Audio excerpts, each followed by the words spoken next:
Halo sedulur Magoter, selamat datang di channel Eros Doni. Kali ini saya ingin membahas pertanyaan dari sedulur Magoter Indonesia yang isi pertanyaannya adalah, baby magot saya cenderung lebih diam dan kelihatan lemas begitu. Apakah itu wajar? Sebelumnya tidak begitu loh. Apa gara-gara amoniak ya? Soalnya kalau saya di dekat biopon, mata saya pedih. Media menggunakan kohe puyuh. Oke, gas. Mari kita bahas. Sebelum lanjut nonton, jangan lupa untuk klik subscribe, hidupkan loncengnya, lalu klik jempol dan bagikan video ini ke media sosial kamu. Sedulur Magoter, untuk membahas pertanyaan tadi, mari kita berkenalan dulu dengan tipe tekstur media pakan magot BSF. Secara garis besar ya, ada 3 tekstur media pakan untuk magot BSF, yaitu media kering, media basah, dan media cair. Masing-masing tekstur pakan ini mempunyai kelebihan dan juga mempunyai kekurangan. Misalnya untuk media pakan yang bertekstur kering, biasanya itu dia remah gitu kan, dan juga tidak begitu berbau. Jadi kebanyakan itu peternak magot suka yang ini karena kasgotnya juga mudah banget diaplikasikan ke tanaman. Kemudian tampilan bioponnya tuh tidak menjijikkan begitulah ya, kurang lebih ya, karena dia remah kayak pasir gitu, cenderung begitu, tidak lengket, tidak basah, dan kalaupun berbau, baunya nggak tajam. Masalahnya adalah magot BSF itu kurang menyukai makanan yang bertekstur kering ini. Biasanya magot BSF yang media pakannya bertekstur kering itu tubuhnya lebih kecil daripada magot BSF yang dipelihara di media pakan basah, apalagi di media pakan cair. Ingat, karena pada dasarnya magot itu makannya dengan menghisap atau menyedot begitu ya, bukan dengan mengunyah. Karena itu maka makanan kering ini kurang disukai sama magot karena mereka susah untuk nyedot sari-sari pakannya gitu loh.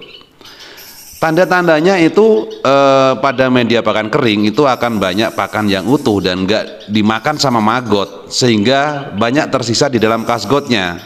Jadi di dalam kasgot itu banyak bercampur antara makanan magot yang belum terurai dan yang sudah terurai, karena proses penguraiannya agak lama kalau pakannya kering gitu. Meskipun memang lebih rapi, lebih remah, lebih enak dipandang gitu ya, magotnya juga kering-kering, menggairahkan kan gitu. Kelebihannya biasanya itu adalah magotnya lebih apa ya, kalau kita bilang lebih keset, lebih berisi, lebih padat gitu Bu. Jadi tidak cuman air aja tapi dia padat, berminyak, cenderung berminyak. Itu kalau media pakan kering itu magotnya dia padat dan agak berminyak, itu tekstur magotnya. Kenapa bisa begitu? Kalau menurut saya sih karena magot yang dipelihara dengan media pakan kering itu mereka untuk makan harus berlomba-lomba dengan yang lain untuk mendapatkan media pakan yang masih bisa disedot.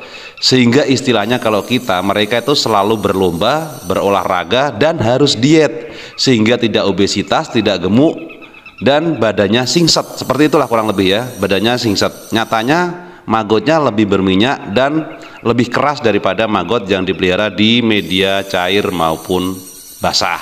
Media pakan yang kedua adalah yang teksturnya basah. Harap dibedakan ya antara tekstur pakan yang basah dengan tekstur pakan yang cair, karena dua-duanya akan saya bahas dalam hal berbeda. Media pakan basah yang saya maksud ini itu adalah media pakan yang basah, lembab, tapi masih padat, bisa dikepal gitu loh, atau bisa juga dibuat gulutan. Kalau cair kan nggak bisa kan, karena sifat cair adalah rata. Tapi kalau basah di sini tuh maksud saya masih bisa dikepal, masih bisa digulut, masih bisa dibentuk. Nah, kebanyakan peternak magot itu menggunakan media pakan dengan tekstur basah ini, bukan yang cair, bukan yang kering, tapi menggunakan tekstur yang basah. Kenapa? Karena hasil magot dengan tekstur pakan basah itu lebih besar magotnya, lebih gemuk. Maksudnya dengan tipe makanan yang sama daripada pakan kering itu, pakan basah tentu dia lebih gemuk. Karena seperti saya bilang tadi, magot itu pada dasarnya adalah menyedot makanan, yaitu cairan nutrisi yang ada pada media pakan. Jadi mereka menyedot, dan pakan basah tentu saja magotnya lebih besar daripada yang pakan kering. Itu kalau jenis pakannya sama dan diperbandingkan ya. Tapi Jangan salah, banyak sekali masalah dalam menyediakan makanan tipe basah ini. Di antaranya 3 besar masalah ya yang paling sering dijumpai. Satu adalah media pakan menjadi lengket. Makanan basah mudah menjadi lengket apabila terjadi overpakan dan tidak dilakukan pengadukan media pakan. Pakan yang lengket ini kalau dibiarkan berlarut-larut akan membuat maggot BSF susah bergerak. Bahkan banyak kasus di mana maggot menjadi pingsan atau bahkan mati massal karena pakannya lengket dan mereka susah bergerak. Akibatnya pakan menjadi panas dan berbau. Ini kasus kedua ya. Pertama lengket, kedua pakan menjadi panas dan berbau. Kenapa? Karena terjadi kontaminasi gas amoniak di dalam media pakan. Hal ini biasanya terjadi pada saat overpakan basah. Media pakan yang menumpuk itu dan nggak bisa segera diurai oleh maggot akan membusuk dan terurai secara alami. Bukan oleh maggot ya, tetapi secara alami. Nah, dalam proses pembusukan atau penguraian secara alami ini menghasilkan yang namanya gas amoniak. Gas amoniak ini membuat media pakan menjadi panas dan juga berbau tidak sedap. Apalagi kalau media pakannya itu terbuat dari kotoran hewan misalnya, atau sumber protein hewani misalnya bangkai, sisa hewan, dan sejenisnya. Selain itu juga limbah sayur mayur dan juga limbah dapur. Nah itu pasti bau banget kalau enggak segera habis sama maggot dan sampai membusuk secara alami. Dan sepertinya inilah yang terjadi pada sedulur yang tadi bertanya ya. Terjadi overpakan di bioponnya dan bahan pakannya adalah kohe puyuh. Bisa dibayangkan kohe puyuh itu proses penguraiannya pasti panas banget, baunya tidak sedap. Karena itulah maka maggotnya penanya itu kepanasan, keracunan amoniak, otomatis mereka jadi lemes, pingsan, mati. Itu kalau analisa saya yang terjadi pada biopon maggoter yang bertanya tadi adalah seperti itu. Terjadi penumpukan pakan, terjadi overpakan yang mengakibatkan pembusukan secara alami bukan penguraian oleh maggot sehingga menghasilkan gas amoniak.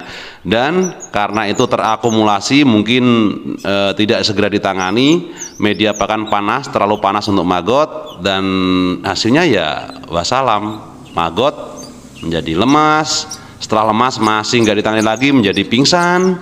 Setelah pingsan masih belum ditangani, mati. Itu yang terjadi menurut analisa saya. Semoga saja itu yang benar ya.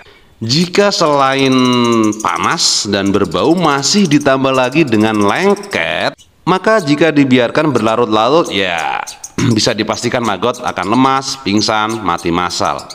Karena sudah susah bergerak, kepanasan, masih ditambah lagi keracunan gas amoniak. Salam, katakan selamat tinggal pada maggot Anda. Lalu bagaimana caranya untuk mengatasi masalah lengket, panas, dan berbau tajam pada media pakan ini? Oke, ada beberapa hal yang bisa dilakukan. Di antaranya itu adalah 1. Menyeimbangkan rasio pakan dan maggot. Seimbangkan antara jumlah pakan yang diberikan dan jumlah maggot yang bisa menguraikannya. Jumlah makanan dan maggot BSF yang memakan itu harus seimbang, intinya di situ ya, agar makanan bisa diurai oleh maggot sebelum makanannya itu membusuk secara alami. Sebelum busuk sudah dihabisin sama maggot, intinya di situ, sehingga tidak terjadi pembusukan dan media pakan tidak panas. Karena itu dalam pemberian pakan itu harus dilakukan pengamatan berapa banyak makanan yang bisa dihabiskan oleh maggot dalam waktu paling lama itu 2 hari atau maksimal 3 hari. Karena biasanya makanan basah itu akan mulai membusuk secara masif setelah hari keempat. Hari kelima, keenam, ketujuh makin lama makin bau dah itu pakan. Dalam waktu 1 minggu setelah diberikan, jika makanan basah itu nggak habis sama maggot, bisa dipastikan media pakannya itu akan jadi panas, bau, lengket. Karena itu terjadi proses penguraian dari media pakan tersebut secara alami, bukan oleh maggot. Semakin banyak makanan basah tersisa, maka media juga akan semakin panas, semakin bau, semakin lengket. Jika jumlah media pakan dan maggot yang memakannya itu seimbang, maka makanan itu akan segera habis sebelum membusuk. Jadi hasilnya media pakan tuh nggak jadi panas dan nggak bau dan nggak lengket dan jadi remah. Yang kedua adalah dengan mengaduk media pakan basah. Tujuannya ini adalah untuk memberikan ruang, memperlancar sirkulasi udara dari media pakan, sehingga gas amoniak yang timbul itu dapat menguap, sehingga panas bau itu bisa teratasi begitu. Selain itu, media pakan juga akan menjadi lebih remah dan gak lengket, sehingga maggot tuh jadi lebih mudah bergerak karena banyak ruang-ruang baru setelah kita aduk kan. Setelah media pakan diaduk, dibolak-balik, itu akan banyak rongga-rongga baru di dalam media pakan sehingga maggot bisa lebih bebas bergerak. Udara, gas amoniak itu juga lebih mudah lepas ke udara, lebih mudah menguap begitu. Pengadukan bisa dilakukan seminggu sekali atau sehari sekali, menyesuaikan dengan keadaan media pakan. Intinya, jika media pakan mulai terasa panas dan tidak memungkinkan untuk menambahkan maggot, maka perlu dilakukan pengadukan atau pengurangan media pakan. Kalaupun bisa menambahkan maggot BSF, tetap saja sebaiknya diaduk dulu tuh media pakannya, baru ditambahkan maggot baru. Cara yang ketiga adalah dengan membasahi media pakan. Hal ini cocok dilakukan untuk media pakan yang lengket. Daripada lengket, lebih baik dibuat cair sekalian. Tapi hal ini tidak saya rekomendasikan untuk biopon calon indukan. Kenapa? Karena kalau maggot tidak terbiasa dengan media pakan cair dari sejak penetasan, maka saat media pakan dibasahi, mereka akan bubar ke segala arah untuk kabur. Jika ini terjadi pada biopon calon indukan, maka bisa gagal panen calon induk, karena bukan hanya prepupa yang masuk ke penampungan, tetapi juga maggot-maggot muda. Cara ini cocok diaplikasikan ke biopon anti kabur, karena maggotnya memang tidak bisa kemana-mana, nggak bisa kabur kan. Cara membuat biopon anti kabur bisa dilihat melalui link yang saya cantumkan nanti di deskripsi.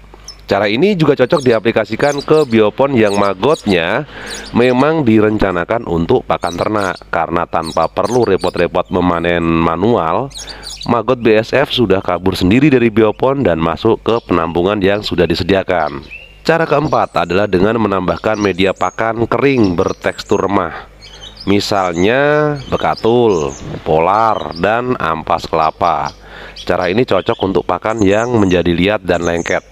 Caranya dengan mencampurkan media pakan tersebut sambil mengaduk media pakan di biopon. Tujuannya itu untuk membuat media pakan menjadi lebih remah dan tidak liat serta lengket. Tapi cara ini kurang cocok dilakukan pada media yang panas dan berbau, karena penambahan media pakan ini akan menambah lagi bahan yang akan membusuk, sehingga pada akhirnya pakan akan menjadi semakin panas karena semakin banyak pakan yang tidak termakan oleh maggot. Tekstur media pakan yang selanjutnya adalah media pakan dengan tekstur cair. Jika dilakukan dengan tepat, tekstur pakan ini bisa dibilang adalah yang paling tepat untuk pakan maggot. Bahkan bisa menjadi ternak maggot dengan cara sekali pakan. Maksudnya cukup memberi pakan sekali, mulai dari penetasan sampai panen. Masalahnya, cara ini tidak cocok diaplikasikan pada peternakan maggot yang berdekatan dengan pemukiman. Kenapa? Karena pada sistem cair, apalagi yang difermentasi media pakannya, biasanya berbau tajam. Tetapi jika pakan cair Anda tidak berbau tajam, maka tekstur pakan cair ini sangat baik diaplikasikan untuk menghasilkan maggot BSF yang montok, semok, glinuk-glinuk. Jika diaplikasikan ke biopon calon indukan, cara ini bisa menghasilkan indukan yang sehat, gemuk, dan bertelur banyak loh. Ya, meskipun sekali lagi semua kembali ke kelengkapan nutrisi yang ada di media pakannya. Tapi jika menggunakan bahan pakan yang sama, media pakan cair akan menghasilkan maggot yang lebih montok daripada media pakan basah, apalagi media pakan kering. Untuk menggunakan pakan cair, sebaiknya maggot BSF sudah diperkenalkan dengan makanan cair sejak dini, sejak ditetaskan. Jadi telur maggot itu ditetaskan di atas pakan cair. Jadi begitu menetas, baby maggot akan langsung beradaptasi dengan pakan cair ini. Alhasil, maggot BSF akan dengan riang gembira berenang dan makan di media pakan serta tidak kabur-kaburan. Tapi jika tidak diperkenalkan secara dini, maka sistem ini harus dilakukan di biopon anti kabur.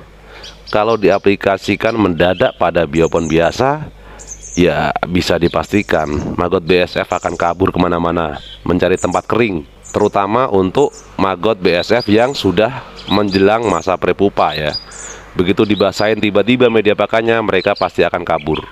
Intinya, sekali lagi saya sampaikan, dalam beternak maggot BSF sangat perlu diperhatikan mengenai keseimbangan jumlah pakan dan maggot BSF yang memakannya agar nggak terjadi penumpukan gas amoniak, serta perlunya mencampur berbagai macam bahan organik dengan tujuan untuk melengkapi kebutuhan nutrisi yang dibutuhkan oleh maggot BSF untuk berkembang secara maksimal.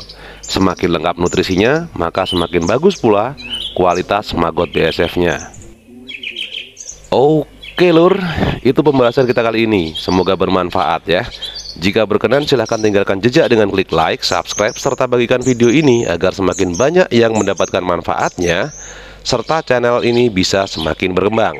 Terima kasih sudah menonton, selamat mencoba dan semoga berhasil. Salam dari saya Rosdoni, Maggoter Indonesia bisa.